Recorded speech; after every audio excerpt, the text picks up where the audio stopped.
I don't know if you've ever seen the right-wing content creator who hops around. It's crazy.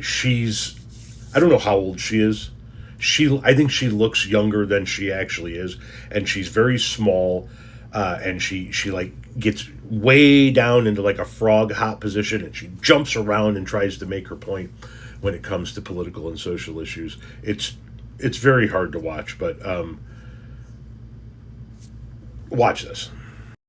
Try to wrap your head around this one. The Democrats are mad that ICE is using Medicaid data to arrest illegals after they told us that illegals aren't on Medicaid. Hello? No.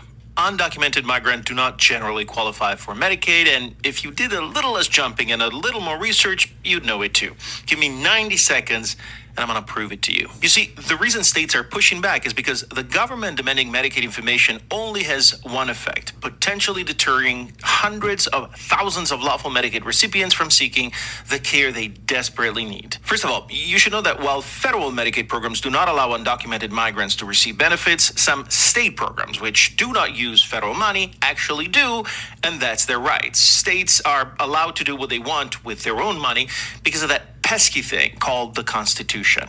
Incidentally, you should know that those are states like Illinois, Massachusetts, New York, and California who send more money to the federal government than they receive, effectively funding federal Medicaid for red states like Mississippi and Alabama. Number two, federal law makes Medicaid accessible to people with a specific immigration status like asylum or humanitarian status.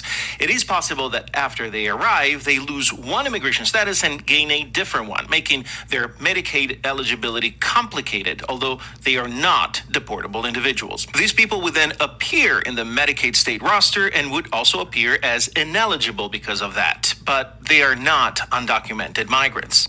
I hope you can appreciate what problem that could cause for them. Third and final item, there's the possibility of a lawful resident or even a citizen who is married to an undocumented migrant. Now, the citizen has access to Medicaid because federal law allows them to, but in the application, they also have to disclose who lives with them in the household, even if they're ineligible for Medicaid benefits. Clearly, it's possible that to avoid potential problems, they're just not going to get the care they need. All of these examples should show you one thing only, that when the government demands Medicaid rolls from the states, they're achieving one thing. They're making lawful recipients afraid to exercise their right.